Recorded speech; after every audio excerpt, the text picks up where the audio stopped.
कक्षा 10वीं में क्लास 10th के लिए आज मैथ्स में प्रश्न क्रमांक 3 वही प्रश्नावली चल रही है 3.2 और उसमें हम पढ़ चुके थे। कल हमने पढ़ा था कि जो अनुपात हैं उनकी तुलना करने के बाद में जैसे A1/A2 और B1/B2 और C1/C2 ये तीनों निकालने के बाद उसने कहा था ज्ञात कीजिए कि ये रेखाएं कौन सी रेखाओं को प्रदर्शित करते हैं, ये समपाती हैं या फिर ये प्रतिच्छेदी हैं या फिर ये समांतर हैं। तो कल हमने सीखा कि तीनों को कैसे निकालते हैं। आज भी करना वही है, प्रोसेस वही है, लास्ट वाली लाइन बदल जाएगी क्योंकि आज उसने जो पूछा है वो हमें पूछा है कि संगत है या असंगत है। तो मैं आपको बता दूं कि संगत और असंगत कब होते हैं।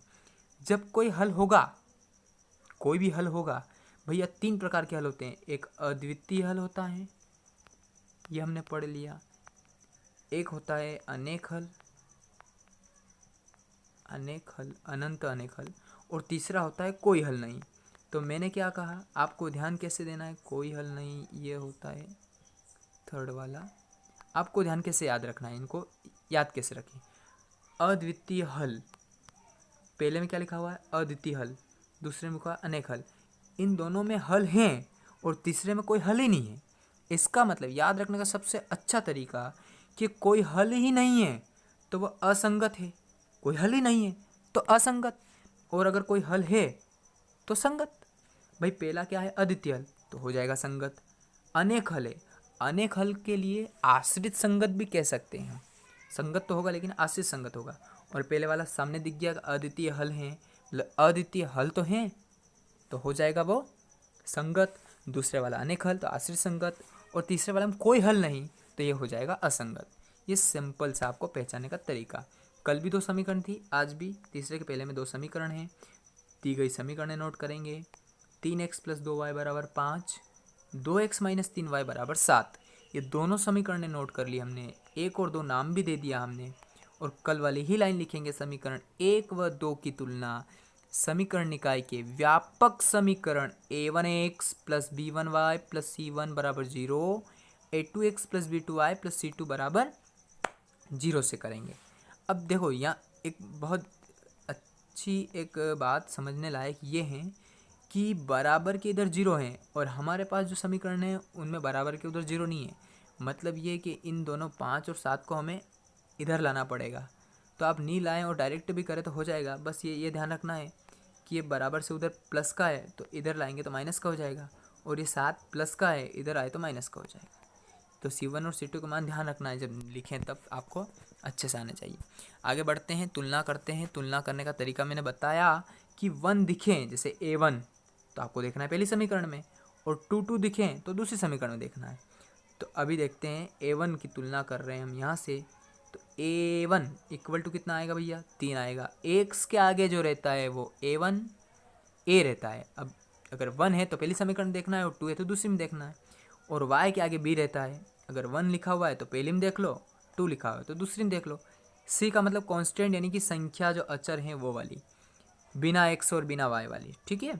तो अब c को कैसे ढूंढोगे, c आपको यहाँ मिल जाएगा, पर अगर वो बराबर से उधर है तो आप उसको चिन्ह बदल के लिखें, बस इतना ध्यान रखना। आगे बढ़ते हैं, तुलना करते हैं। A1 का मान 3 कैसे आया, A1 लिखा हुआ है तो पहली समीकरण में x के आगे B1 लिखा हुआ है, पहली समीकरण में ही y के आगे 2 लिखा हुआ है तो B1 का मान 2 हो गया। C1 का मान कितना है भैया, 5 है तो ये लिख दिया हमने 5। आगे बढ़ें तो 2 में देखें, A2 बराबर कितना है, 2। कैसे समझ में आया, 2 लिखा हुआ है, दूसरी समीकरण में देखा है यहाँ पर 2 लिखा हुआ है। B2 का मान -3 क्योंकि दूसरी समीकरण में y के आगे कौन है, -3, और C2 का मान 7 है तो यहाँ पर 7 लिख दिया। इतना हो जाए उसके बाद अनुपात निकालते हैं। अनुपात कैसे निकालते हैं, कल ही बताया था मैंने। A1/A2, ये लिखा A1/A2। A1 का मान 3, 3 के बटे में 2, B1/B2 तो 2/-3, और C1/C2 तो 5/7 तो ये लिखा 5/7।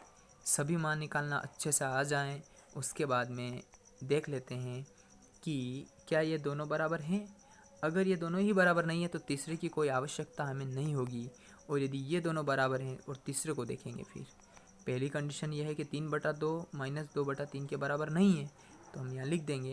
ये यहाँ पर गलत किया हुआ है, यहाँ पर क्रॉस लगेगा। 3/2 बराबर नहीं है किसके, 2/-3 के। तो हमें इस बराबर को यहाँ काटना है। आप भी यहाँ कटा हुआ नहीं है, आप ज़रूर काटें। जैसा यहाँ है ठीक वैसा यहाँ आएगा, क्योंकि ये दोनों बराबर नहीं है, और बराबर नहीं है तो बराबर लिख के ना ऐसे काट देना है।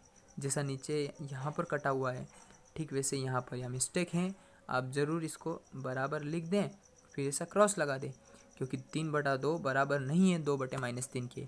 और मैंने कहा था कि यदि वो बराबर नहीं हो तो अतः a1/2 बराबर नहीं है b1/b2 के, तो समीकरण युग्म का क्या होगा, वो संगत होगा, क्योंकि ये क्या है, अद्वितीय हल है, और अद्वितीय हल है तो संगत है। दोनों दो कंडीशन में संगत होते हैं और तीसरी कंडीशन में असंगत होते हैं। कोई हल नहीं में असंगत होगा, अद्वितीय हल में संगत होगा, अनेक हल में आश्रित संगत होगा। आप संगत लिखें तो भी करेक्ट है।